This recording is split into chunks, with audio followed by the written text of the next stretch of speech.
Mimir, you were in the middle of a story before. Was I? Oh yes! Starkath, the mighty and many-limbed giant, whose praises I should have known better than to sing. But no.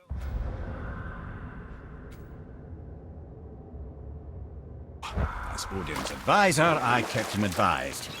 And having bent his will towards Starkath's doom, there was no dissuading him. You know what? I'll tell this one later.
This is it, right? The rock stool? Aye, lad. The Council of Valkyries. The Valkyries are of Valhalla, are they not? Glad to see you're paying attention, brother. You are correct.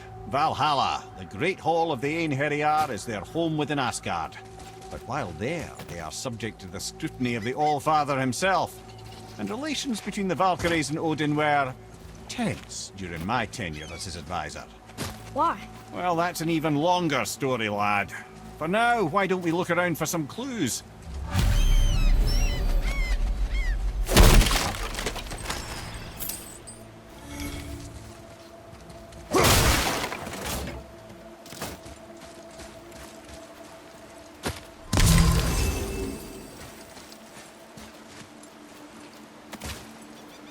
Try placing one of the Valkyrie Helms on a throne.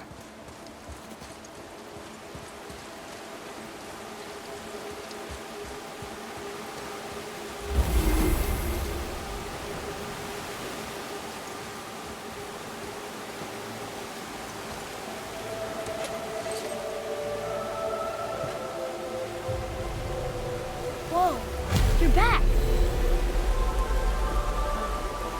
Hello? I don't think she can hear you, lad. The Helms must only retain but a small portion of their owner. I'd wager the rest is in transit to Valhalla to try and fix the mess left by their absence. Yeah. Who is she? Gunnr, mistress of war. After any conflict, big or small, she would be first on the scene, sussing out the worthy spirits for a free trip to Valhalla. A gruesome task. She took great pride in it. Any conflict. Impossible. It's true. She had help from her sisters, of course, but Gunnr was always first to arrive. Her judgment of the fallen was unparalleled, and an invaluable resource to Odin. She was one of his favorites.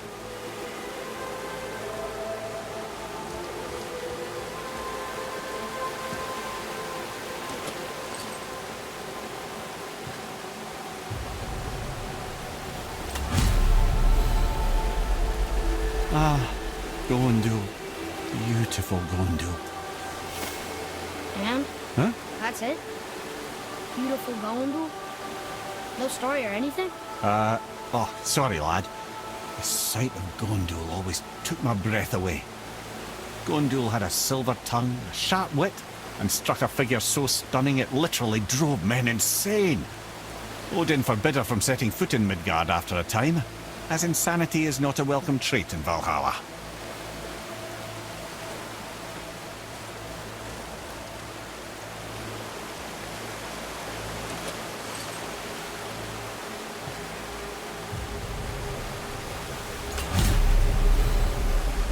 This is none other than Geirdriful, the master of arms in Valhalla, responsible for arming and training Odin's Einherjar. His what? His army come Ragnarok. The entire reason Valhalla exists, you see.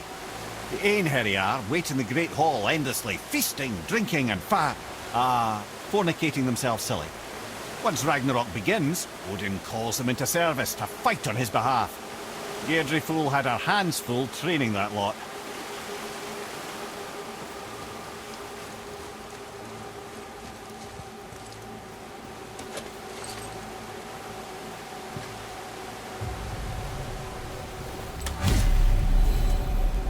This, my friends, is Cara. Now, Valkyries are volatile by nature, but Cara, the lass is wild storm personified. A wild storm. Aye, calm and collected. Then the air would shift and the fury of her storm would unleash. It was beautiful in a way, assuming you could find proper shelter. Her tears would cleanse the blood-soaked battlefields.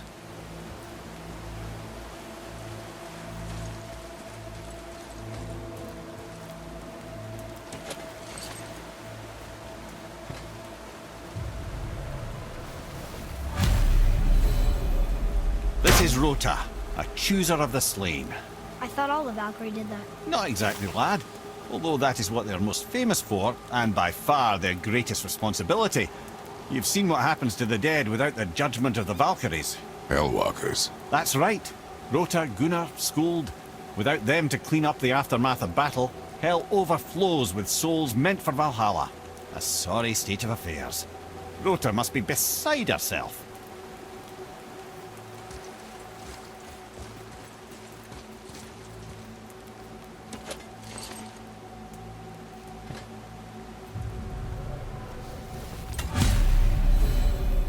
Ah, and here we have Eir, the healer. A Valkyrie healer? Strange. Eir was strange, as a matter of fact. Very quiet, very calm. Where her sisters were violent rapids, Eir was a gentle stream. She healed the wounds of both mortals and gods, and even a certain all-knowing sage who once drank too much and fell off a mountain. Not my proudest moment.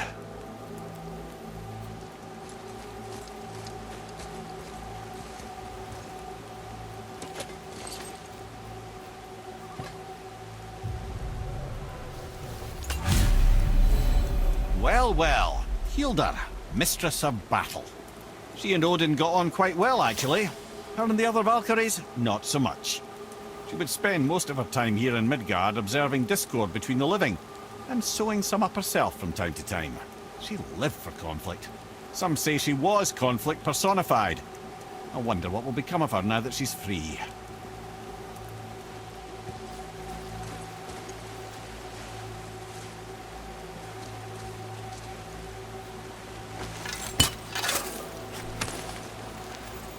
Found it!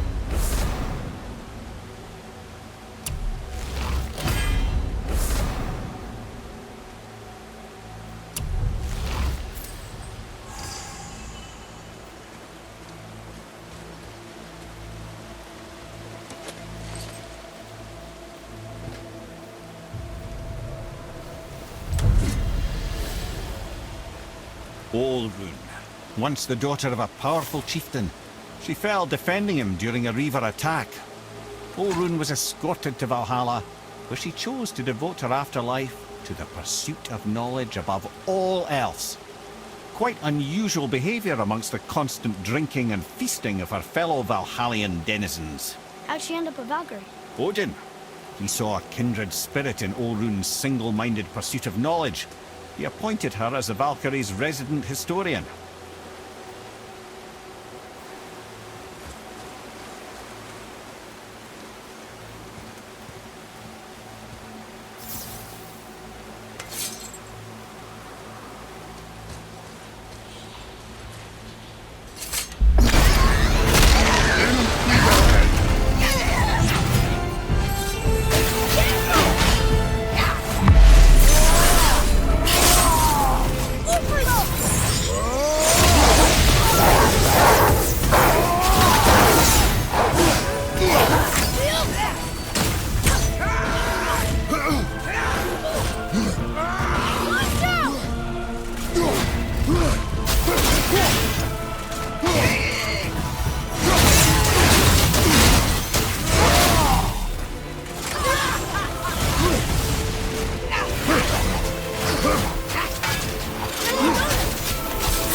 Thank you, friends.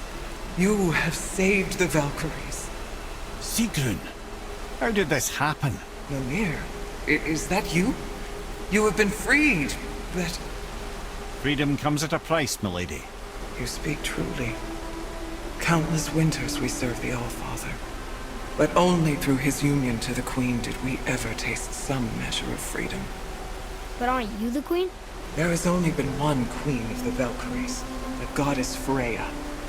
When Odin severed her wings, I served in her absence, but it wasn't enough for the Allfather. He used an archaic piece of magic, corrupting my sisters. I tried to contain the damage by imprisoning them in places where they could cause no harm, but soon I lost myself as well. Sigrun, I'm sorry for being so worthless. I could have done something, or tried at the very least. What will you do now? I must reunite with my sisters. Together we can restore balance to the realms. You have the eternal blessings of the Valkyries.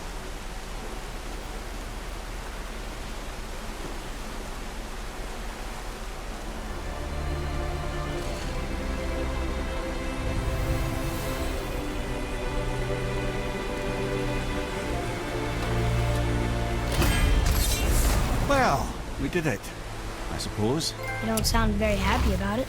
It's difficult to be happy about anything when you're a reanimated head. I'm grateful we were able to set the Valkyries free. But so much of this could have been avoided, if only... You said it yourself, Head. It does not matter anymore. The past is the past. Well, that's awfully cheerful coming from you. I am in a good mood. The dwarves will make use of this helm. Your dad's a wee bit single-minded, isn't he, lad? Definitely. Wait, so Freya is the Valkyrie Queen? She never told us. You never told us.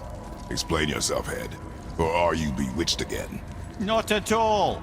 Freya was Queen of the Valkyries at one point. Part of her marriage dowry included overseeing the Valkyries themselves. As a part